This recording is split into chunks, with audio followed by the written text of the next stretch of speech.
F-35 आज की तारीख में कितना खतरनाक लड़ाकू विमान है, आप सभी जानते हैं। जो नहीं जानते उन्हें जरा सा बता दूं कि पिछले 15 सालों से रूस और चीन कोशिश कर रहे हैं F-35 के टक्कर का एक लड़ाकू विमान बना ले, लेकिन आज तक कामयाब नहीं हो पाए।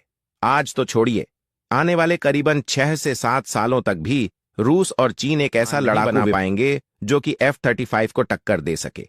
लेकिन अगर मैं कहूं कि इस F-35 के अंदर मैं 75 से ज्यादा अपग्रेड कर दूं, यानी कि जो अभी F-35 मौजूद है ना, उसकी जो खासियत है, जो कैपेबिलिटी है, जो उसकी ताकत है, अगर मैं उसे दुगुना कर दूं तो ये किस लेवल का लड़ाकू विमान होगा, कितना ज्यादा खतरनाक ये हो जाएगा। दुनिया के बड़े से बड़े डिफेंस पावर को हैंडल नहीं कर पाएंगे और अमेरिका कुछ ऐसा ही करने जा रहा है। दरअसल जो लोग मेरी डिफेंस की खबरों को रेगुलरली देखते हैं उन्हें याद होगा कि इस साल की शुरुआत में मैंने आपको खबर दी थी कि अमेरिका F-35 का एक ब्लॉक 4 लेवल का अपग्रेड करने जा रहा है, जिसके बाद इसकी ताकत दुगने से भी ज्यादा हो जाएगी, रेंज दुगुनी हो जाएगी, यहां तक कि रफ्तार और इसकी जो वेपन कैपेसिटी है वह भी काफी ज्यादा बढ़ा देगा अमेरिका।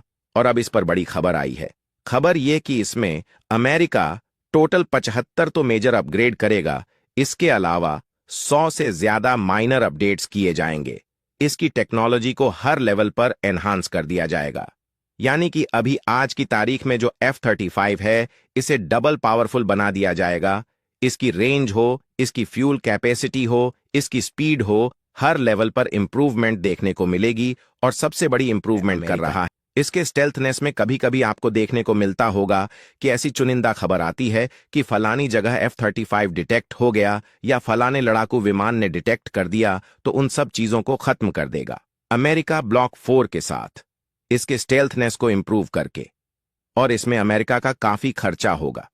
रिपोर्ट्स आ रही हैं करीबन $16 अरब अमेरिका खर्च करके इसे अपग्रेड करने जा रहा है, और यह अपग्रेडेशन 2026 में पूरा हो जाएगा।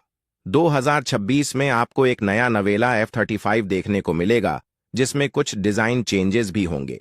और इसी पर भारत के एक पूर्व वायुसेना के बड़े अधिकारी ने कहा है F-35 का ब्लॉक 4 कुछ इस लेवल का होगा कि यह जिस भी देश की वायुसेना के पास होगा ना, उसके दुश्मन देश के पायलट लड़ना तो छोड़िए, उनके अंदर का कॉन्फिडेंस खत्म कर देगा।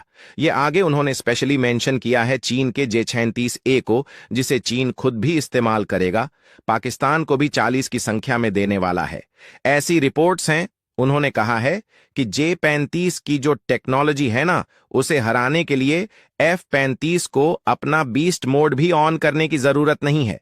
जी हां, अगर आप नहीं जानते तो F-35 में एक मोड होता है जिसे बीस्ट मोड कहा जाता है। अगर आप उसे ऑन कर दें तो उसके बाद यह एक ऐसे लेवल पर स्टेल्थनेस करता है कि कितना भी ज्यादा खतरनाक डिफेंस सिस्टम क्यों ना हो, पकड़ ही नहीं पाओगे आप।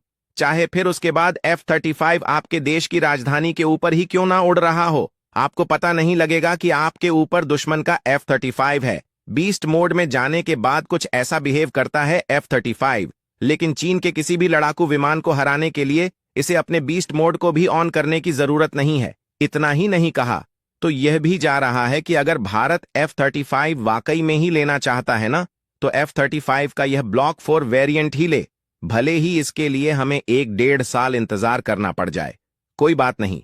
लेकिन ब्लॉक 4 आने के बाद हमारे पास 5th नहीं 5.5 जनरेशन का फाइटर जेट होगा कि अमेरिका इसे बना रहा है। दुनिया के तमाम स्टेल्थ लड़ाकू विमानों को हराने के लिए जो नॉर्मल लड़ाकू विमान है उन्हें तो हराएगा ही ये, लेकिन जो रूस बना रहा है, चीन बना रहा है, कोरिया बना रहा है, इनके जो स्टेल्थ लड़ाकू विमान है यह उन्हें हराने के लिए बनाया जा रहा है। इसीलिए अगर भारत इसे लेता है, भले ही थोड़ी संख्या में, मान लीजिए 202 की संख्या में भी, तो हम बहुत ही लंबे समय तक स्टेल्थ के मामले में सिक्योर हो जाएंगे। और फिर चाहे तो हम धीरे धीरे अपना खुद का एमका बनाते रहे, कोई समस्या नहीं है। हालांकि इस पर आपका क्या ओपिनियन है, कमेंट करके जरूर बताएं। वीडियो को लाइक करें और अपने चैनल को सब्सक्राइब करें। मिलते हैं एक नए वीडियो में एक नई जानकारी के साथ। तब तक के लिए धन्यवाद दोस्तों।